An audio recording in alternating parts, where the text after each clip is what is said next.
এখন হচ্ছে বর্ষার পারফেক্ট সময়, আর এই সময় আমরা টাঙ্গুয়ার হাউস যাব না তা হবে না, তা হবে না। তো আজকে আমরা যাচ্ছি দেশের অন্যতম সুন্দর পর্যটন এলাকা টাঙ্গুয়ার হাওরে।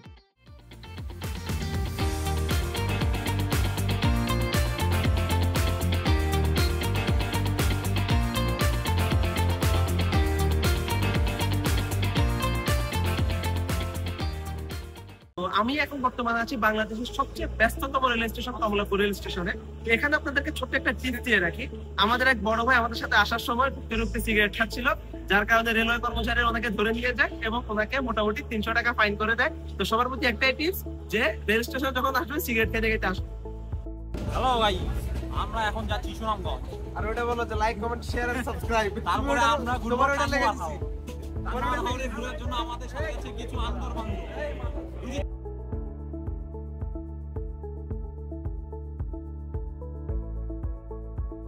তো আমরা এখন আছি মোহনগঞ্জ রেলওয়ে স্টেশনে। এখান থেকে আমাদের নেক্সট গন্তব্য হচ্ছে মধ্যনগর। তো আমাদের এখানে একটা ভুল ডিসিশন ছিল যে আমরা আসলে শোভনে টিকিটটা কাটছিলাম, দ্যাটস ওয়াই আমাদের আসতে সবার অনেক বেশি কষ্ট হয়েছিল। সবার অবস্থা মোটামুটি ডিজাস্টার, কারণ রাতে খুব ভালোভাবে কেউ ঘুমাইতে পারে নাই। তো আমরা এখন একটা অটো রিজার্ভ করে মধ্যনগর দিকে রওনা হবো।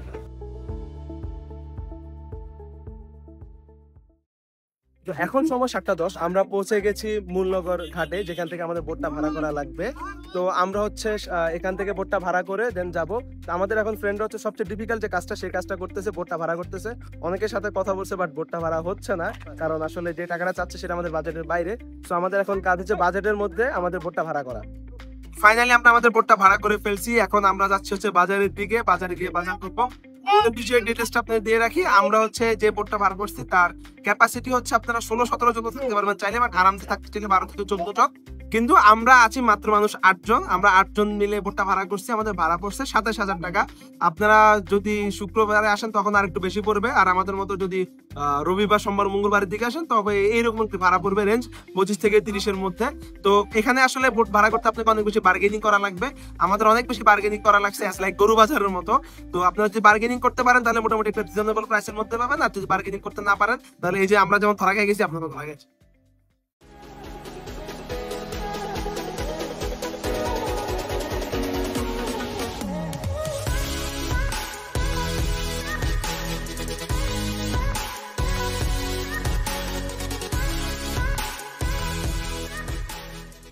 এটা আমরা সকালে নাস্তাটা করি না, আমাদের একটা লোকাল দোকানে নিয়ে আসছে।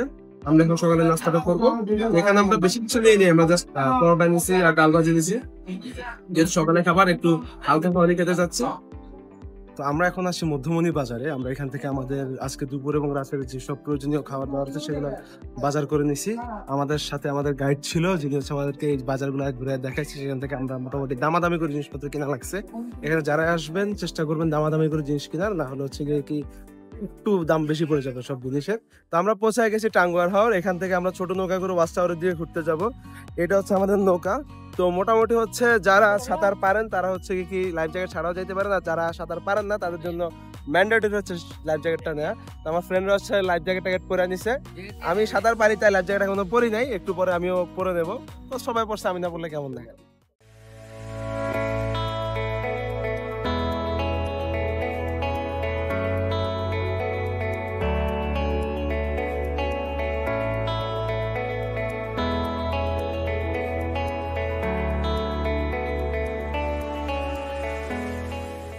আমরা এখন আছি ওয়াচ টাওয়ারে। এখান থেকে আমরা সবাই এখন গোসল করবো।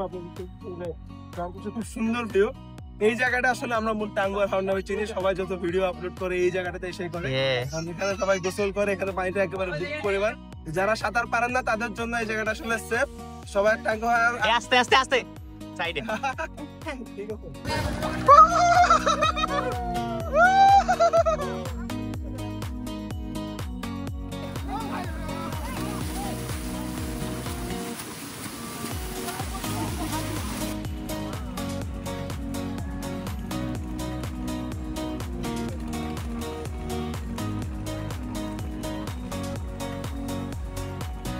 আপনি মনে করেন পানির ভিতরে ভাবে ভাসতেছেন, সামওয়ান লাইক হিম ও এসে আপনারা চা অফার করতেছে, এর চেয়ে বেস্ট জিনিস আর কি হইতে পারে। টাঙ্গুয়ার হাওর আসবেন, এভাবে পানিতে ভাসবেন, চা খাবেন, ওইদিকে পাহাড় দেখবেন, এদিকে প্রাকৃতিক দৃশ্য দেখবেন। জীবনে সুখের জন্য আর কি লাগে ভাই। জীবনে সুখের জন্য আর কি না। তো সবাই ওয়াচ টাওয়ারে গোসল করলেও আমার ইচ্ছা হলো একটু হাওড়ের মাঝখানে গোসল করা, তো ইচ্ছাটা পূরণ করেই ফেললো।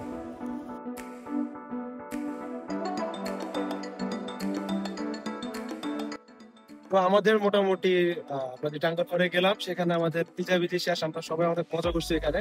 তো এখানে আস্তে আস্তে আমরা ফ্রেশ ট্রেশ হয়ে যেতে লাঞ্চ হয়ে গেছে। তো আমরা আজকে আমাদের লাঞ্চটা সারতেছি খুবই সিম্পলি। আমাদের হচ্ছে আছে ভাত, আলু ভর্তা, ডাল আর হচ্ছে মুরগির মাংস। আমরা এই যে প্রকৃতির মাঝে বসে খাওয়া দাওয়া করতেছি, এই ফিলিংসটা আসলে অন্যরকম। তো লাইফে যদি সুযোগ পান এই ধরনের ফিলিংস গুলো আসলে কখনো মিস করবেন না, এটা একটা টিপস দেওয়া থাকে।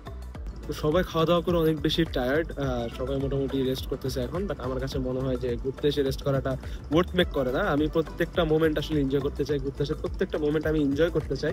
দ্যাটস ওয়াই আমি এখনো বোটের উপরে এখনো বসা আছি, আমি বসে ভিউটা এনজয় করছি। আর আমার কাছে এখনো পর্যন্ত দেখা টাঙ্গুয়ার হাওরের সবচেয়ে বেস্ট যে ভিউটা, সেটা হচ্ছে আমরা এখন পানির মধ্যে দিয়ে যাচ্ছি, এক সাইডে আমাদের যে পাহাড়টা দেখা যাচ্ছে। বাংলাদেশ ছবির মতো সুন্দর একটা দেশ ভাই। যদি আপনি বাংলাদেশ ঘুরতে পারেন, আপনার চোখের দৃষ্টি যদি ভালো হয়, বাংলাদেশকে যদি আপনি অনুভব করতে পারেন, বাংলাদেশ অসম্ভব সুন্দর একটা দেশ।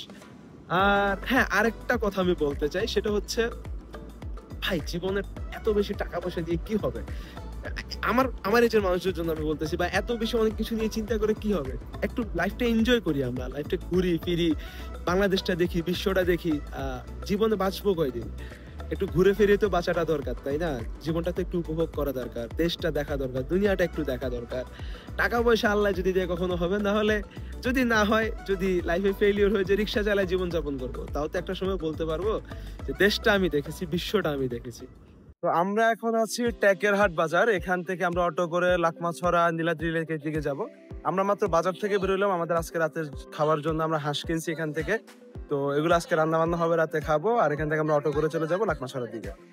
তো আমরা এখন আছি লাকমাছড়াতে। এখানে একটা ছোট ছড়া গেছে এই দিক দিয়ে, এবং হচ্ছে এখানে খুব কাছ থেকে পাহাড়গুলো দেখা যায়। তো এখানে খুব সুন্দর একটা জিনিস লেখা আছে, সেটা হচ্ছে এই লাইন অতিক্রম করা নিষেধ। তো ইউজুয়ালি আমরা এখন যে কাজটা করবো, আমরা এখন এই লাইনটা অতিক্রম করবো। শুধু আমরা না, এখানে যারা আসছে সবাই এই লাইনটা অতিক্রম করছে। তো আমরা দেখি যত দূরে পারি আমরা তত দূরেই যাবো আর কি, চেষ্টা করবো যাওয়ার। এই জায়গাটা আসলে একটা স্পেশালিটি হচ্ছে, আমরা বর্তমানে যেখানে নো ম্যানস ল্যান্ড বেসিক্যালি। তো এখানে আমার পিছনে একটা হোয়াইট ফ্ল্যাগ দেখতে পাচ্ছেন, ওই যে ছোট্ট হোয়াইট ফ্ল্যাগটা, এটা হচ্ছে কি বাংলাদেশের বর্ডার। এরপরে হচ্ছে ইন্ডিয়াটা। তো বেসিক্যালি আমরা যে পাহাড়গুলো দেখতে পাচ্ছি সবগুলো হচ্ছে ইন্ডিয়া বর্ডারের মধ্যে। বাট হ্যাঁ, এখানে যে আন্তর্জাতিক নিয়ম অনুযায়ী এই হোয়াইট ফ্ল্যাগের হচ্ছে 150 গজ এইদিকে হচ্ছে বাংলাদেশের, 150 গজ এইদিকে এবং 150 গজ ওইদিকে হচ্ছে এটা আন্তর্জাতিক সীমানা। এখানে বাংলাদেশ বলেন, ইন্ডিয়া বলেন, কেউ কোনো স্থাপনা নির্ণয় করতে পারবে না। আমরা চাইলেও আসতে পারবো না, বাট আমরা আসছি, আসলে ওনারা হেল্প করছে দেখে আসতে পারছি। তো এখানে অনেক মানুষই আসছে, আসলে ওনারা খুব একটা কিছু বলতেছে না, বাট আমাকে নিষেধ করলো যে ভাই আপনি হোয়াইট ফ্ল্যাগের দিকে যায়েন না, আপনি এইদিকেই থাকেন। তো এখন একেবারে দিনের শেষ সময়, আমরা চলে আসছি হচ্ছে নীলাদ্রি লেকে। এই যে এইদিকে দেখতে পাচ্ছেন পিছনে লেক, এবং তার পাশে হচ্ছে ভিউটা। আমার দেখা ওয়ান অফ দা সুন্দর ভিউর মধ্যে একটা হচ্ছে নীলাদ্রি লেকের ভিউটা। খুব সুন্দর জায়গা। এইদিকে ছোট্ট একটা টিলা আছে, টিলার উপর আমি দাঁড়ায় আছি, এখান থেকে ভিডিও করতেছি। সো এখানে গুড়ি গুড়ি বৃষ্টি হচ্ছে, ওয়েদারটা আসলে অনেক বেশি সুইট একটা ওয়েদার। তো এখানে আসার পর আমার হঠাৎ করে দেশপ্রেম জেগে উঠছে। এখানে বিজিবি যে নির্দেশনা দিছে সেটা আমি মেনে চলতেছি। এখানে আমি কোনোভাবে ড্রোন উড়াচ্ছি না, তার কারণ আমার কাছে ড্রোন নাই। তো লাস্টে কাহিনী হলো আমরা ভিজে যাইতেছি এখন, কারণ বৃষ্টি শুরু হয়েছে। এখান থেকে এখন আমাদের আর বোটে যাওয়ার মতো কোনো ওয়ে নেই ভিজা ছাড়া। বাট ভালোই লাগতেছে আসলে, বৃষ্টিতে ভিজতে কান্না ভালো লাগে, ফ্রেন্ডরা সবাই একসাথে। তো আমরা এখন সব বৃষ্টিতে ভিজবো, এনজয় করবো।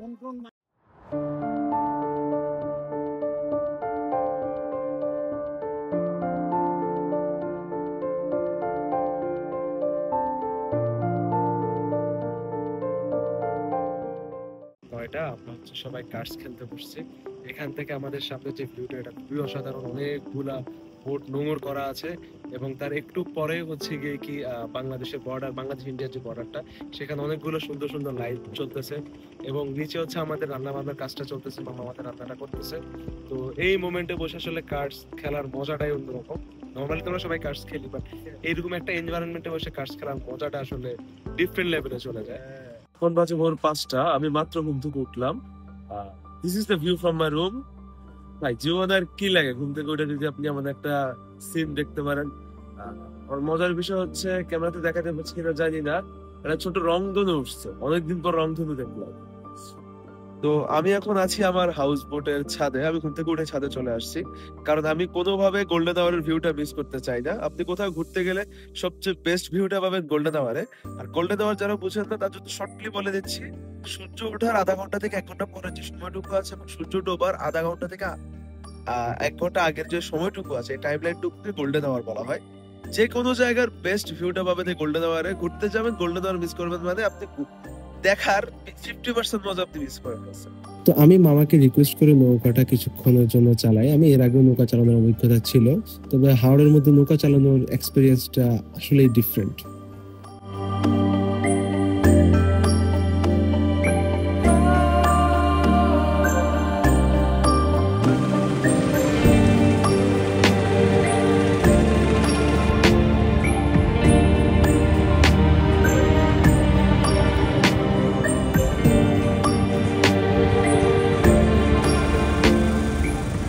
ফাইনালি চলে আসছি শিমুল বাগান। জায়গাটা খুবই সুন্দর, এখানে অনেকগুলো শিমুল গাছ আছে। এই জায়গাটায় ঢুকতে আমাদের 50 টাকা করে এন্ট্রি ফি নিছে। ভিতরে ঢোকার পর কিছু সুন্দর সুন্দর বেঞ্চ আছে যেখানে আপনারা বসে আড্ডা দিতে পারবেন, এবং গাছগুলো খুব সিমেট্রিক্যাল ওয়েতে বসানো আছে। তো বসানো আছে বলতে লাগানো হয়েছে, তো যার কারণে খুব ভালো লাগতেছে জায়গাটাতে এসে। এবং এখান থেকে মেঘালয়ের খুব ভালো একটা ভিউ পাওয়া যায়। এক সাইডে হচ্ছে খুব গোছানো একটা শিমুল বাগান, অন্যদিকে হচ্ছে মেঘালয়ের ভিউ। জায়গাটা ওয়ার্থ মেক করে, বাট 50 টাকা এন্ট্রি ফি একটু বেশি হয়ে যায়।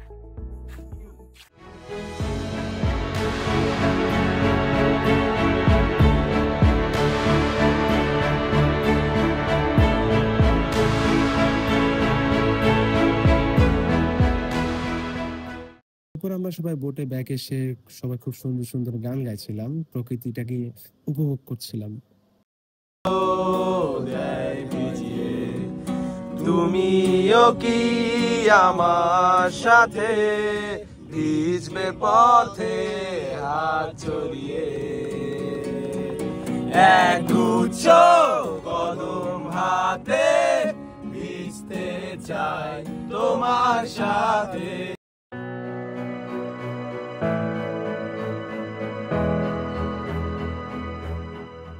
তো এখন সময় বাজে 11টা। আমরা চলে আসছি বারাকের টিলায়। এই জায়গাটা দেখতে পাচ্ছেন, আমরা যে মেঘালয়ের পাহাড়টা দেখতে পাচ্ছিলাম সেটা এখন আমরা একটা বড় টিলা আছে, টিলার উপর থেকে দেখতেছি। ওই টিলাটার নামই বারাকের টিলা।